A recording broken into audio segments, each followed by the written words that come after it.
memiliki kecenderungan untuk menghindari risiko. Tetapi kemudian ekonom itu membagi dua ya, antara risiko dengan ketidakpastian, di mana orang itu lebih karena ketidakpastian itu tidak terukur gitu ya, orang itu lebih mudah untuk mengambil keputusan yang ada ketidakpastiannya dibandingkan dengan risiko. Ya, risiko itu sesuatu yang terukur yang mungkin bisa salah. Bisa misalkan ada dua pilihan ya kemarin ya terkait dengan permen, ada uang yang digunakan untuk membeli permen ya. Jadi alternatif A itu adalah tidak membeli permen tapi uangnya utuh, atau alternatif B membeli permen sehingga uangnya berkurang sedikit gitu kan. Nah, kemudian yang membedakan antara kedua pengambilan keputusan ini adalah bagaimana kemudian risiko tadi ya diukur ya. Nah, kalau di teori yang sebelumnya mungkin teman-teman bisa baca juga ya di Kulino, kalau pengambilan keputusan yang mengandung risiko itu cenderung dihindari gitu ya. Dan manusia itu merupakan makhluk kompleks yang kadang-kadang tidak mengikuti aturan atau teori manusia ekonomi yang logis ya, mengambil keputusan secara rasional. Karena apa? Karena ternyata manusia yang sama yang membeli asuransi, ya itu katanya adalah manusia yang juga mau eh, mau mengorbankan uang untuk mau mengorbankan uang untuk bertaruh gitu ya, atau apa itu ya, ya bertaruh gitu untuk sesuatu yang dianggap mendatangkan keuntungan. Artinya apa? Jadi manusia itu tidak hanya berpikir tentang risiko dan ketidakpastiannya, tetapi dia juga berpikir tentang manfaat yang diharapkan atau utilitas yang diharapkan. Jadi utilitas itu ada utilitas positif dan utilitas negatif. Utilitas positif itu adalah sesuatu yang memberikan kita kesenangan, kebahagiaan. Jadi seseorang ketika membeli sesuatu itu berharap bahwa utilitas positifnya lebih tinggi dibandingkan dengan uang yang dia keluarkan. Itu namanya adalah utilitas yang diharapkan.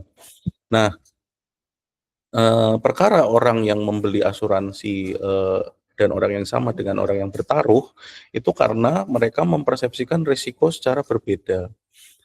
Orang yang bertaruh itu tetap orang yang rasional, tetapi ada ada tambahan di situ bahwa orang yang bertaruh ini memiliki utilitas yang diharapkan lebih tinggi. Jadi dia itu berani untuk mengeluarkan uang kecil dengan harapan bahwa nanti dia dapat uang yang lebih besar. Kayak orang ikut undian gitu ya. Nah, itu orang ikut undian tuh berani menghabiskan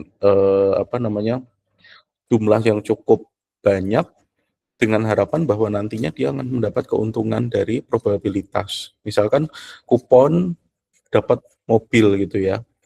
Nah, mungkin ini tidak bisa dilihat hanya dari satu kacamata saja, satu perspektif saja ya. Tetapi ada juga banyak perspektif lainnya yang mungkin mempengaruhi gitu ya. Nah, manusia sebagai makhluk kompleks tadi kemudian ada pengaruh-pengaruh lain, misalkan pengaruh lingkungan, kemudian ada juga pengaruh cara dia dibesarkan ya, kemudian ada cara juga pengaruh dari entahlah mungkin dari rasnya, dari sukunya, dari agamanya, itu juga bisa mempengaruhi pengambilan keputusan manusia. Jadi manusia itu setiap harinya mungkin mengambil keputusan tanpa disadari dan tanpa kita ini ya, kalau dihitung-hitung ternyata sampai 30.000 keputusan yang diambil setiap harinya, mulai dari bangun tidur, mau ngapain, terus mau pakai baju yang mana, begitu ya, mau makan apa dan seterusnya, itu adalah pengambilan keputusan ya di titik yang paling kecil begitu, yang paling mendasar. Nah, Setelah pengambilan keputusan secara individu kita lihat, kemudian ada beberapa teori ekonomi klasik juga ya. Teori ekonomi klasik misalkan Adam Smith ya menyatakan bahwa manusia itu punya keinginan satu-satu. Setiap manusia yang berbeda itu punya keinginan yang berbeda juga. Sehingga perbedaan-perbedaan keinginan ini adalah pendukung dari pertumbuhan ekonomi dan juga pasar bebas itu adalah pasar yang menguntungkan bagi semua negara yang ikut gitu ya atau semua pihak yang ikut karena semua pihak yang terlibat ini nanti apa namanya akan berkompetisi untuk menciptakan iklim yang efisien. Jadi persaingan usaha menurut Adam Smith adalah untuk membuat iklim yang baik untuk usaha gitu ya. Nah, kemudian juga dari situ berlanjut lagi ya, ada perbedaan lagi terkait dengan teori ekonomi ya. Ricardo itu menyebutkan bahwa eh, sesuatu apa namanya produksi itu ditentukan oleh besarannya sewa tanah zaman itu ya. Nah, ya ini mungkin adalah salah satu dasar dari bagaimana kemudian inflasi dan itu mempengaruhi harga barang dan harga bahan-bahan gitu ya. Karena dulu kan misalkan komoditas awal-awal dalam perdagangan awal gitu ya, produksi dan juga distribusi itu adalah komoditas-komoditas yang dasar gitu ya. Dasar itu apa aja ya? Dasar itu kan makanan, terus tempat tinggal, pakaian gitu kan itu sebagai dasar atau apa namanya? Primer gitu ya. Kemudian eh, seiring manusia berkembang ya ada sektor-sektor yang masuk ke sektor sekunder, misalkan hiburan, kemudian ada sektor tersier ya dan seterusnya gitu. Nah, ini adalah hal-hal yang menyebabkan adanya pengambilan keputusan, bahwa dasar pengambilan keputusan pada individu tergantung dari cara individu tersebut berpikir. Kalau ada individu yang berpikir rasional untuk satu hal, tapi ada yang tidak rasional ke hal lain gitu ya. Ini juga belum kita bahas tentang relasinya dia, misalkan dia punya keluarga, kenapa keluarganya itu lebih dipilih gitu ya, kenapa anggota keluarganya lebih dipilih. Kemudian juga dari sisi apa namanya lain-lain ya. Nah ini kan karena tadi ya risiko tadi yang dipersepsikan. Jadi ada risiko yang dipersepsikan sehingga manusia itu cenderung menghindari hal tersebut. Nah, kalau sekarang kita tanya, kalau organisasi ini seperti apa, gitu ya. Jadi di sini ada ringkasan salah satu jurnal yang menurut saya menarik untuk diambil, kita pelajari gitu ya. Kinerja organisasi itu diukur secara substansial berdasarkan pencapaian keuntungan. Jadi di sini yang saya maksud adalah organisasi yang apa namanya, diciptakan untuk menghasilkan keuntungan, artinya perusahaan ataupun apapun ya terkait dengan organisasi ya, perkumpulan yang lebih dari satu orang gitu kan, itu organisasi. Tak satu pun organisasi dari manapun ingin memiliki kerugian untuk operasi bisnis. Di bawah kepemimpinan seorang manajer selama periode akuntansi tertentu. Ya, dengan demikian manajer dalam organisasi didorong untuk menghasilkan keuntungan selama operasi bisnis pada akhir periode akuntansi bisnis mereka. Jadi ini, teori ini menjelaskan bahwa secara individual seorang manajer itu inginnya, tentu kalau kita punya bisnis sebagai owner, ingin profit, gitu kan. Karena tidak ada owner yang ingin, kerugian, ya. Berarti kalau bisnis itu rugi, berarti dia tidak bisa sustainable, uangnya akan habis gitu ya, karena tidak profit tadi. Nah, sebagai seorang manajer yang bekerja di perusahaan yang dimiliki oleh owner, seseorang itu, manajer tersebut harus membuat keputusan strategis, di mana ending-endingnya adalah manajer itu mau ketika, dia sedang menjabat, keuntungan itu juga tinggi, minimal meningkat misalkan. Di balik keuntungan, manajer harus membuat keputusan strategis. Jadi keputusan strategis manajer di dalam perusahaan adalah bagaimana caranya untuk menghasilkan profit, ya, yang dibutuhkan oleh perusahaan sehingga nilainya dia di mata pemilik gitu ya, pemilik perusahaan itu menjadi baik. Karena kinerja dari manajer, kinerja dari perusahaan itu diukur dari seberapa profitable perusahaan tersebut. Kalau perusahaan yang bagus, tentunya yang perusahaan dengan profit yang tinggi. Perusahaan yang kurang bagus, ya profitnya rendah, kayak gitu ya. Jadi ini jangan dianggap bahwa ini menyasar semua organisasi atau semua institusi. Karena kita tahu ada beberapa institusi yang tidak secara eksplisit memang tugasnya, tujuannya adalah tidak mencari keuntungan. Misalkan pemerintah, lembaga yayasan gitu ya, dan juga lembaga-lembaga nirlaba lainnya ya, yang tentunya punya visi misi masing-masing. Nah, di sini nanti kalian bisa cek dulu ya, apa sih definisi pengambilan keputusan, dan juga bagaimana pengambilan keputusan yang strategis itu memungkinkan organisasi mempertahankan posisi kompetitif. Tahu ya kompetitif ya, jadi mampu bersaing dengan organisasi lain. Menyelaraskan operasi internal dalam lingkungan eksternal dan bertahan dari ancaman dan tantangan. Nah, di sini ada satu kata yang menarik ya. Di sini ada lingkungan internal maupun eksternal dan bertahan dari ancaman dan tantangan. Jadi di sini ada um, instrumen ya, namanya adalah analisis SWOT, atau mungkin sering dengar gitu ya di dalam bisnis, bahwa pengambilan keputusan itu juga harus mengetahui bahwa ada eh, kekuatan-kekuatan lain selain kekuatan internal yang berpengaruh di dalam bisnis kita. Jadi itulah namanya SWOT ya, strength atau kekuatan bisnis, cara internal, weakness, kelemahannya bisnis itu apa, secara internal juga. Kemudian opportunity dan threat itu mencerminkan sesuatu yang berasal dari luar. Opportunity misalkan kesempatan, kesempatan di lingkungan luar untuk perusahaan itu apa, ya. Misalkan sekarang permintaan itu 1.000 unit per bulan, ya, tetapi sebetulnya secara kesempatan atau secara opportunity ada kesempatan untuk ekspansi dan lebih perusahaan itu bisa lebih untung dibandingkan hanya dengan memproduksi 1.000 unit misalkan. Tetapi kemudian threat-nya apa?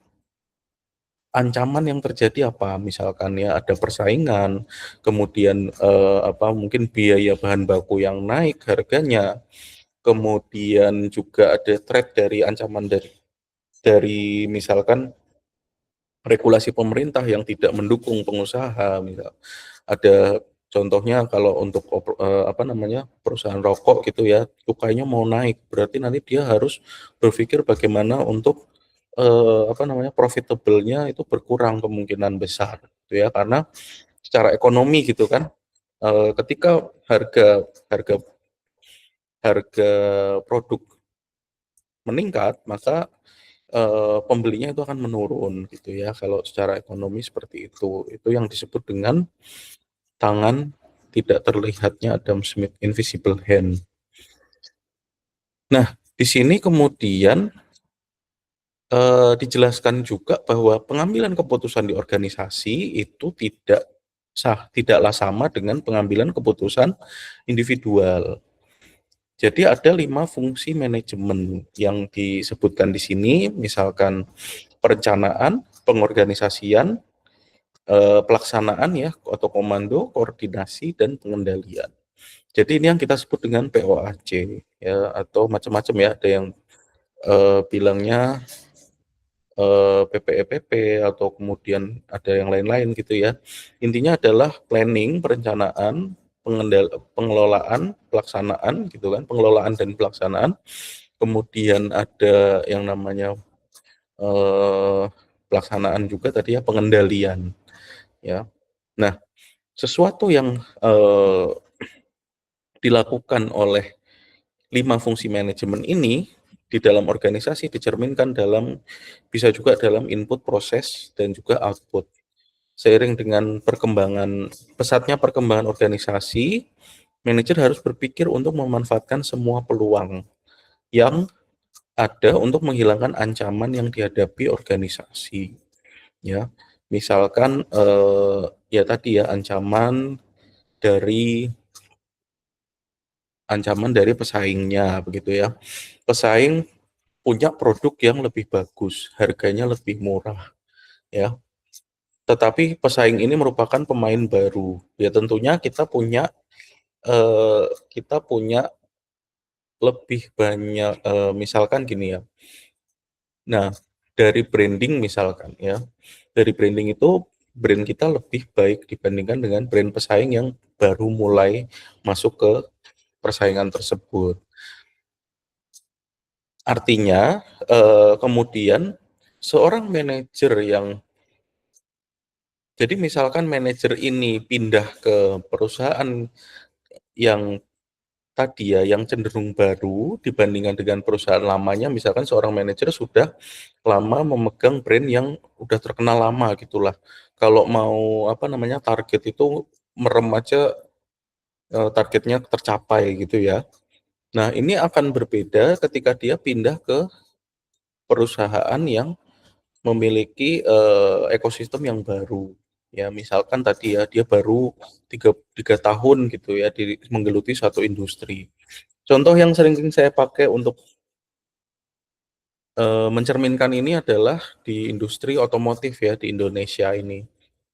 Mmm, Ancamannya adalah bagaimana kemudian kondisi ekonomi ya secara global itu menggerus, apa namanya, menggerus, kemampuan kita untuk membeli gitu ya, purchasing power kita. Kemampuan untuk membeli itu, dari ekonomi global gitu ya.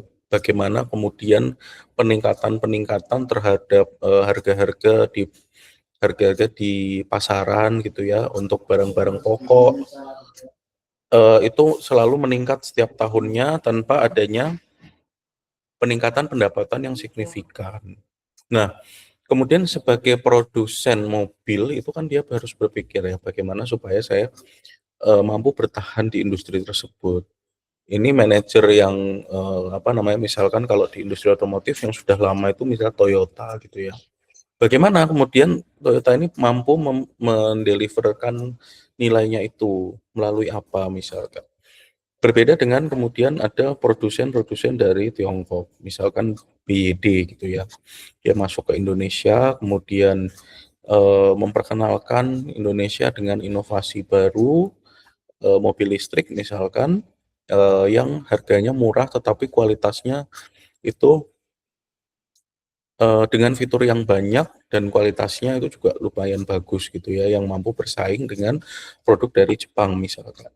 Ya, tetapi karena produk dari Jepang ini sudah memiliki pangsa pasar yang lebih dulu ya, maka kepercayaan orang, loyalitas brand-nya itu tetap banyak yang, memilih gitu ya, dibandingkan dengan produk baru. Sehingga produk baru ini kemudian harus berpromosi ya, melakukan, berbagai upaya untuk menarik pasar, ya. Nah, kemudian salah satu opportunities-nya sebetulnya adalah kalau kita bahas ya antara mobil listrik dengan mobil konvensional, opportunities atau kesempatannya adalah sekarang itu pemerintah menghilangkan barrier, apa namanya, untuk pajak mobil listrik misalkan. Sehingga dia jadi menarik di situ ya, inovasinya baru, resikonya lumayan tinggi untuk memiliki mobil listrik misalkan, tetapi dengan insentif dari pemerintah bahwa pemerintah itu mengenolkan pajaknya mobil listrik, sehingga, ekosistem mobil listrik bisa apa namanya, terbangun sedikit pelan-pelan gitu ya, dikit demi sedikit, yang kemudian ini menjadi keuntungan, menjadi trade off ya. Kalau kita bicara bisnis, kita selalu bicara dengan kata-kata trade off gitu ya. Trade off itu artinya apa? Trade off itu adalah sesuatu yang kita korbankan untuk mendapat sesuatu yang lain. Misalkan kita mengorbankan brand image, untuk membeli produk, mobil yang dari produsen yang baru ini, ya. dan juga misalkan kita mengorbankan dari reliability misal, ya, harga mobilnya murah. Nah, kemudian resikonya kemudian apa? Resiko yang apa namanya, yang harus ditanggung oleh konsumen untuk mendapatkan harga murah tadi adalah misalkan harga jualnya tidak setinggi mobil-mobil dengan brand lainnya yang serupa misalkan. Tetapi dari situ ada trade off, ya. Ternyata fitur-fiturnya itu sangat bermanfaat dan hanya ada di mobil-mobil dengan harga yang lebih tinggi misalkan di brand sebelahnya. Nah, ini adalah trade off artinya. Trade off itu kita seberapa besar sih mau menanggung resiko atau seberapa besar mau menanggung ketidakpastian dengan harapan bahwa utilitas yang kita gunakan itu tinggi gitu ya. Nah, untuk tahap di sini proses pengambilan keputusan di organisasi maupun di perusahaan, di organisasi maupun secara individu itu proses pengambilan keputusannya sama, yaitu apa? Yang menawarkan trade off terendah. Trade off terendah itu apa? Berarti manfaat harus lebih besar daripada kerugian yang dialami. Sama dengan bisnis. Bisnis itu kan maunya profit lebih besar, ya. Jadi anggaplah bahwa manfaat itu adalah profit misalkan ya. Sehingga trade off itu adalah hubungan apa namanya, berat-beratan antara kerugian dan keuntungan gitu ya. Dan tidak semua brand pasti akan ada sesuatu yang dia hilangkan, dia trade off kan untuk sesuatu yang lain gitu ya. Jadi di sini sebagai dasar untuk organisasi maupun individu sama-sama proses pengambilan keputusannya mirip. Maunya itu untung, maunya tidak rugi gitu ya. Nah, di sini nanti coba kita lihat bagaimana 7 langkah dalam pengambilan keputusan termasuk dengan mendefinisikan masalah, mengidentifikasi dan membatasi faktor, kemudian dan lain-lain. Ini adalah langkah-langkah untuk pengambilan keputusan secara organisasi. Jadi organisasi dalam mengambil keputusan itu enggak semudah itu gitu ya. Dalam organisasi yang hierarkis, misalkan hierarkis ya, kita itu harus meminta pendapat dulu dari atasan langsung. Misalkan kalau di kampus itu ya sebelum ke dekan bicaralah ke jika ada permasalahan ya bicaralah ke Kaprodi, ketua program studi. Kalau nggak bisa ke Kaprodi kemana? Sekprodi ya, sekretaris program studi. Nah, misalkan Anda punya permasalahan dengan dosen gitu ya, dibicarakan dulu dengan Sekprodi, Kaprodinya, baru kalau tidak bisa misalkan ke dekannya. Ya, karena struktur organisasinya hierarkis. Tetapi berbeda dengan banyak struktur organisasi sekarang ya, ada juga struktur organisasi yang cenderung lebih flat. Ini biasanya di perusahaan-perusahaan teknologi, di mana kita mampu mengambil keputusan yang sebelumnya kita beratkan di atasan ya, tetapi karena adanya teknologi, itu verifikasi pengambilan keputusan itu diperoleh dari, apa namanya, level yang sama gitu ya, tingkatannya sama. Nah, ini juga bisa, tergantung dari disesuaikan dengan kebutuhan perusahaannya ya. Jadi jangan sampai kita bilang bahwa, "Oh, lebih bagus kalau gitu lebih bagus yang sekarang ya, yang lebih flat," gitu ya. Ternyata tidak juga, karena ada, apa namanya, struktur organisasi dan hierarki itu juga menawarkan keunggulan yang berbeda. Jadi organisasi itu penting dulu untuk membuat jenis bentuk organisasi itu seperti apa sih gitu ya. Apakah di organisasi yang hierarkis, yang ada atasan, ada bawahan, sampai lininya itu, apa namanya, dari atas ke bawah, atau dia apa namanya, gemuk gitu ya, gemuk ke samping. Dia ini, tumbuh ke atas atau tumbuh ke samping misal kayak gitu ya. Jadi kalau, organisasi yang tumbuh ke samping biasanya lebih ke divisional. Ya misalkan perusahaan multinasional punya, operasi regional masing-masing di masing-masing benua, misalkan di Eropa, Afrika, di Asia, misalkan ya, regional gitu ya. Nah, masing-masing region ini nanti akan, menjadi divisi sendiri-sendiri yang mampu mengambil keputusan sendiri sesuai dengan interest perusahaan atau kepentingan dari perusahaan tersebut gitu ya. Sebelum saya lanjutkan ada pertanyaan atau tidak?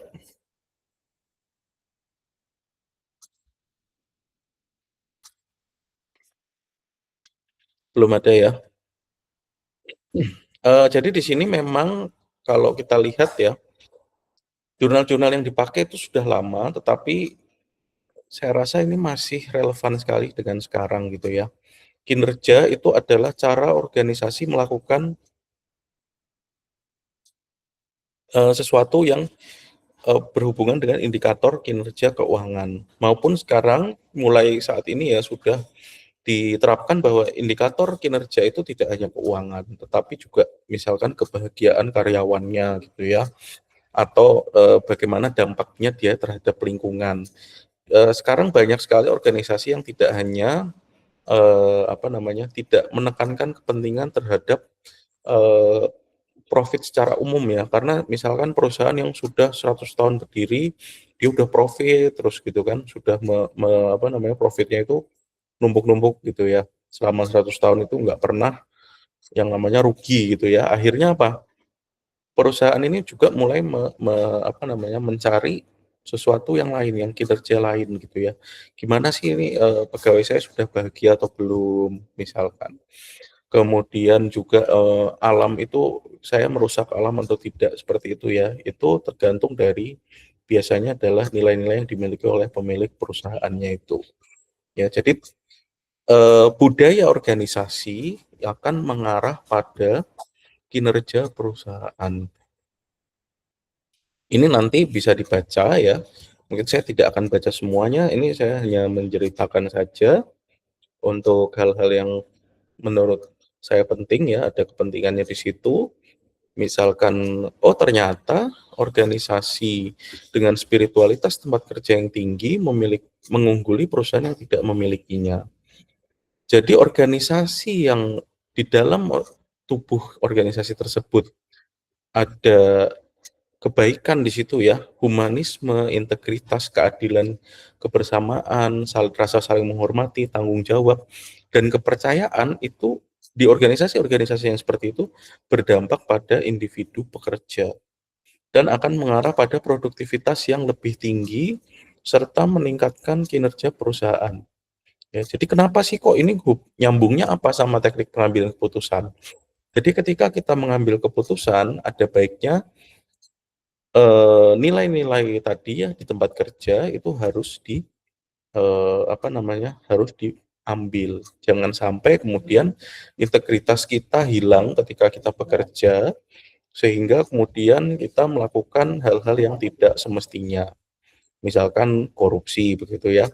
Nah, organisasi-organisasi yang seperti ini tentunya akan menjadi ada orang yang bilang bahwa saya akan mengubah organisasi dari dalam. Ternyata ketika dia bergabung dalam organisasi tersebut, yang berubah justru adalah individu tersebut. Ya, ini sering kita lihat, sering kita dengar orang bersih yang masuk ke organisasi yang kotor tidak membersihkan organisasinya, tapi mengotori dirinya sendiri, gitu ya. Dan ini adalah hasil penelitian, bukan hasil saya ngomong gini-gini ya, nggak ada politik-politikan gitu ya. Nah, kemudian ada juga keadilan organisasi. Kenapa kita harus mengambil keputusan yang adil bagi organisasi? Hubungan keadilan itu adalah indikator penting dari kualitas antar individu dengan organisasi yang mempekerjakannya dan juga antar karyawan dengan organisasi. Jadi keadilan organisasi ini adalah perilaku etis individu di organisasi yang terkait dengan kepemimpinan dan proses pengambilan keputusan. Jadi bagaimana kemudian keadilan itu dipicu oleh struktur organisasi dan juga bagaimana distribusi pendapat dan memberikan distribusi pendapatan yang adil ya. Saya sudah menjelaskan ada teori ekonomi klasik sebelumnya yang dia bilang bahwa produksi itu adalah hukum alam gitu ya. Siapa yang bilang ya? Jill atau siapa? Produksi itu adalah hukum alam, tetapi distribusi itu adalah hukum sosial. Hukum alam itu produksi, dia produksi 100 ya hasilnya 100 gitu ya. Sedangkan distribusi itu bagaimana menentukan, apa namanya, secara sosial mau dikasih ke siapa produk yang sudah dihasilkan ini, gitu ya. Jadi distribusi yang pendapatan yang adil itu akarnya adalah dari sana. Pendekatan keputusan, kemudian pendekatan keputusan menyebutkan Kohlberg 1973 bilang bahwa keputusan etis itu adalah proses rasional, di mana orang bernalar melalui dilema moral dengan menerapkan prinsip-prinsip moral atau karakter lain, itu mampu menjelaskan bahwa moralitas itu bukan berarti kita mengambil keuntungan sebanyak-banyaknya walaupun kita tahu bahwa ada orang yang rugi. Nah, lagi ya, kembali lagi bahwa perusahaan itu kenapa tidak sekarang itu sangat-sangat perlu tidak hanya dia mendapatkan keuntungan belaka, tetapi bagaimana kemudian dia mampu menyeimbangkan antara etikanya juga, gitu ya. Orang menanggapi masalah etika atas dasar perbedaan konsekuensi, dampaknya pada korban atau penerima manfaat. Konsensus tentang baik atau buruk tindakan yang diusulkan kemungkinan kedekatan korban atau penerima manfaat adalah komponen intensitas moral. Jadi seberapa kita merugikan, perusahaan merugikan orang lain ya untuk mendapatkan profitnya, itu adalah perkara masalah etis ya. Dari bisnis, mungkin bisnisnya besar gitu ya, profitnya tinggi. Tetapi kalau dari sisi etika diambil seperti ini, tentunya tidak akan etis ya perusahaan-perusahaan seperti ini, gitu. Dan kemudian di sini ada jenis-jenis perilaku pemimpin dengan derajat kepeduliannya terhadap orang-orang dan output. Jadi kalau masalah organisasional itu tetap masalah-masalah dari pemimpinnya juga gitu ya. Di sini ada manajemen minimum, bukan manajemen pemiskinan. Kita nggak, di sini saya nggak, kan ini terjemahan ya. Kalau aslinya itu dia bilangnya apa ini? Di atas ya ada ya. Impoverished management. Jadi upaya minimal untuk menyelesaikan pekerjaan yang diperlukan adalah tepat untuk mempertahankan keanggotaan organisasi. Supaya orang tidak keluar dari perusahaan kita ya, dan juga kita menerima manfaat dari dia ada di perusahaan tersebut, minimalnya adalah kita bayar upahnya gitu. Dan itu adalah orang-orang yang ada manajer-manajer atau pemimpin-pemimpin yang seperti itu. Saya sudah bayar upahmu, kamu kerja, sudah selesai. Itu ya. Itu adalah bagaimana cara manajer mengatur orang-orang. Dan juga ini menurut Barton dan Martin ya 1994. Nomor 2 ada country club.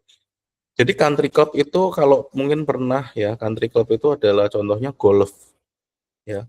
Golf itu kalau mau apa kita mendapatkan ekstra perhatian apa namanya? Kita member dulu gitu ya. Manajemen country club perhatian yang cermat terhadap kebutuhan orang-orang untuk hubungan yang memuaskan, mengarah pada suasana organisasi dan tempo kerja yang ramah dan nyaman. Apakah kemudian manajemen country club ini baik? Iya baik bagi karyawannya, menyenangkan bagi karyawannya karena tiap hari itu yang penting di perusahaan itu adalah semuanya ramah, semuanya senyum, ya, tugas-tugas tidak pressure dan lain-lain. Ini sangat menyenangkan untuk karyawan, tetapi belum tentu menguntungkan bagi perusahaan. Ya, jadi apa yang bisa dibantu sekarang gitu ya, misalkan dia memberi upah, memberi insentif, memberi kesejahteraan yang baik gitu ya, dengan perhatian hubungan antar orang-orang yang bekerja di dalamnya. Itu manajemen country club. Kemudian ada lagi yang otoritas ketaatan gitu ya. Efisiensi harus di dalam operasi dihasilkan dari pengaturan kondisi kinerja sehingga unsur-unsur manusia mengganggu ke tingkat yang minimum. Di sini contohnya ketaatan otoritas adalah misalkan di apa namanya, institusi yang militeristik gitu ya, di mana ketika kamu disuruh apa gitu kan, itulah yang kamu kerjakan, jangan mengerjakan yang lain. ya itu maka ketaatan otoritas terbangun dari hasil pengaturan kondisi kerja sehingga manusia itu nggak ganggu gitu loh ya. Jadi keinginannya manusia atau keinginan staf di dalamnya itu tidak mengganggu lini otoritasnya. Ya biasanya perusahaan-perusahaan seperti ini otoritasnya adalah hierarkis ya dari atas ke bawah gitu. Jadi ketika disuruh apa ya dikerjakan aja gitu ya. Kemudian ada lagi nomor 4, manajemen orang organisasi. Kinerja organisasi yang memadai dimungkinkan melalui keseimbangan kebutuhan pekerjaan dengan mempertahankan moral karyawan pada tingkat yang memuaskan. Jadi kinerja organisasi caranya adalah dengan memberikan kebutuhan pekerjaan, misalkan upah gitu ya, dengan mempertahankan moral karyawan pada tingkat yang memuaskan. Jadi karyawan itu nggak tiap hari dibentak, nggak tiap hari di apa namanya disuruh-suruh gitu ya, diberi tugas yang tidak tidak inilah diberi tugas yang seimbang dan seterusnya, sehingga moral karyawan ini dipertahankan, sehingga dia tidak merasa harus pergi dari situ ya, mampu bekerja secara baik gitu kan. Nah, kemudian yang terakhir adalah manajemen tim. Prestasi kerja berasal dari orang-orang yang berkomitmen, saling ketergantungan melalui kepentingan bersama dalam tujuan organisasi yang mengarah pada hubungan kepercayaan dan rasa hormat. Nah, manajemen tim ini bicara bahwa saya tidak bisa, misalkan manajer ke bawahannya gitu ya, saya tidak bisa ada di posisi ini kalau saya tidak punya staf yang baik misalkan. Ya, itu adalah sesuatu yang perlu ditingkatkan sehingga apa? Saling ketergantungan melalui kepentingan bersama dan juga ada hubungan kepercayaan serta rasa hormat. Ini yang sulit sekali ya untuk pemimpin-pemimpin sekarang untuk kerja sama tim yang baik gitu ya. Karena bayangkan misalkan timnya sudah berbeda kemudian dia tidak mau mempercayai lagi, nah maka itu akan runtuh gitu ya teori ini dan juga bagaimana seseorang pemimpin berperilaku ya itu akan hilang ketika organisasi tidak memiliki hubungan kepercayaan dan rasa hormat ke timnya. Jadi ada juga menjelaskan Emerson ya, 4 perilaku kepemimpinan. Yang pertama ada yang tiran ya, pemimpin tidak menunjukkan perilaku anti bawahan tetapi pro organisasi. Ya, dia adalah pemimpin yang apa namanya tidak suka dengan bawahannya, tetapi dia suka apa itu menjilat organisasinya, gitu ya.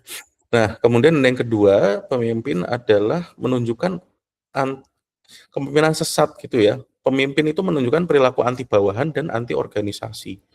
Jadi itu dia nggak suka bawahannya, nggak suka organisasinya, dia bertahan di situ selayaknya apa ya apa namanya? Dia bertahan hanya untuk mungkin gajinya gitu ya. Tapi dia tidak memberikan apa ya namanya?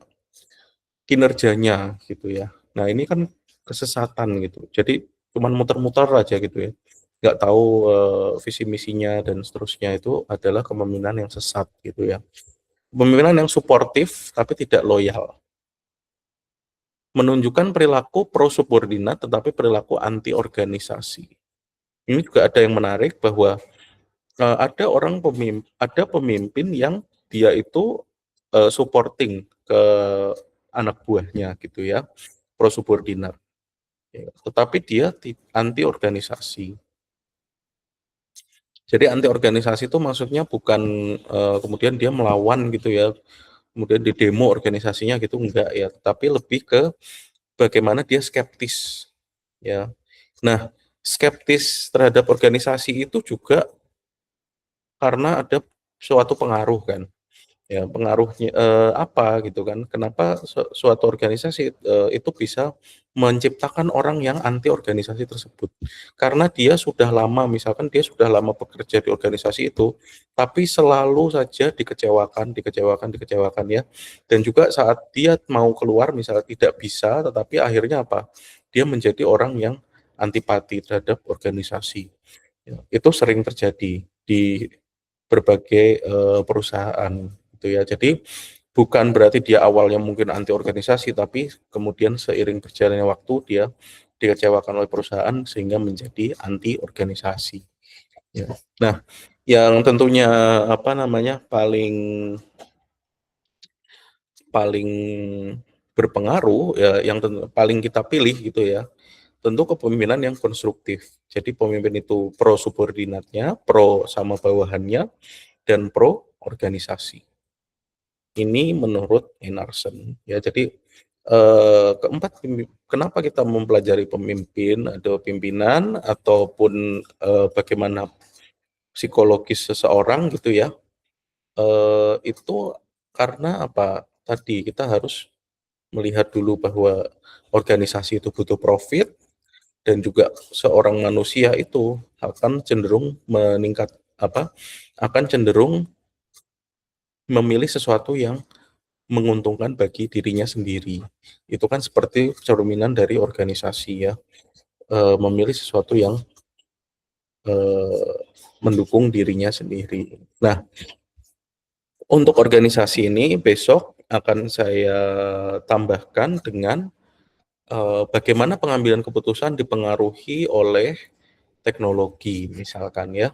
Jadi seperti ini misalkan DSS Decision Support System adalah sistem interaktif terkomputerisasi dalam pengambilan keputusan yang mendukung dengan memanfaatkan data dan model untuk membantu memecahkan masalah.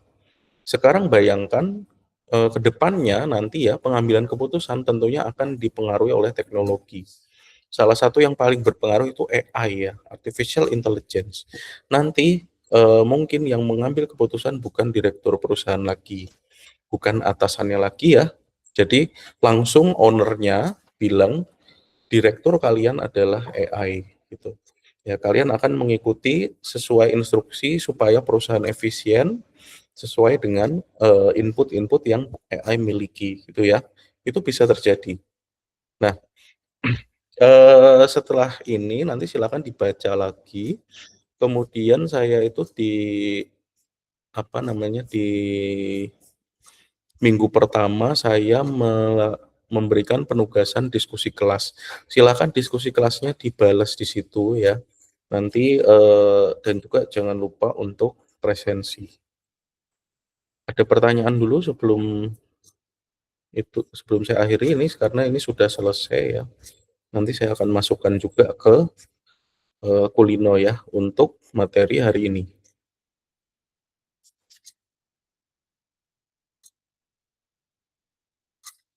Ya, silakan Jessica. Pak izinkan untuk bahas diskusi kelasnya itu di mana ya Pak?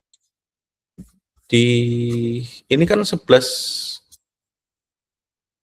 kan ya? PPK 1164 kan? B1164.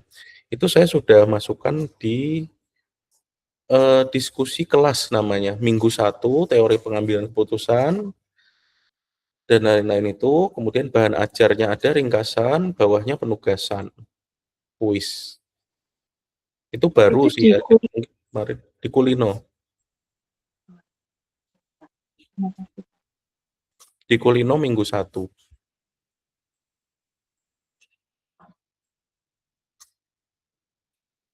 Sebentar saya tunjukkan aja nanti biar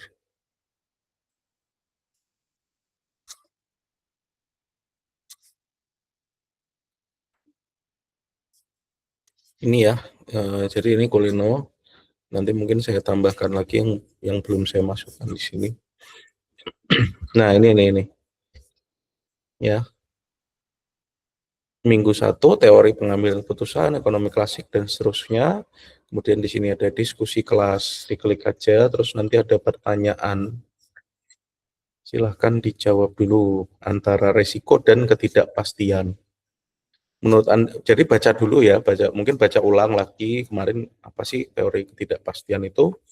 Kemudian dari artikel, bagaimana menurut Anda pengaruh risiko dan ketidakpastian terhadap pengambilan keputusan.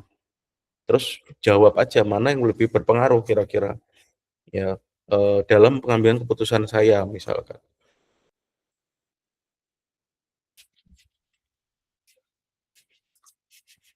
Gitu ya. Ini di sini tadi ya minggu 1 dijawab.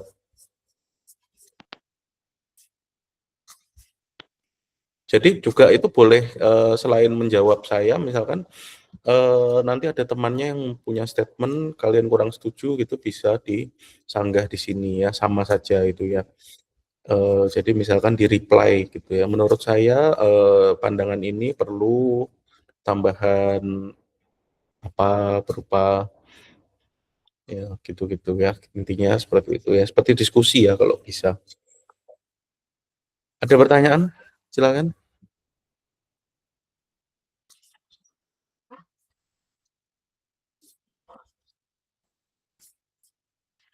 Jangan lupa absen ya. Kalau terus nanti kalau ada yang lupa absen, tidak bisa lagi ke depannya ya minta untuk diubah presensinya kalau tidak ada bukti hadir. Ya, jadi bukti hadir Anda bisa screenshot misalkan ya. Saya juga ada sehingga nanti kalau memang kalian request untuk minta untuk diperbaiki karena lupa absen ya dan di list saya tidak ada nama kalian dan hanya misalkan datang cuman 20 detik gitu ya, maka itu, mohon maaf tidak bisa untuk diubah gitu ya. Jadi harus saya juga nyimpen rekornya, rekamannya, kalian juga nyimpen.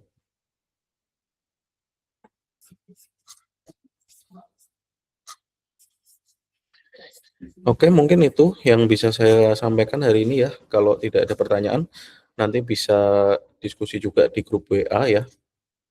Saya tutup untuk pertemuan hari ini. Terima kasih. Assalamualaikum warahmatullahi wabarakatuh. Waalaikumsalam warahmatullahi wabarakatuh. Terima kasih Bapak.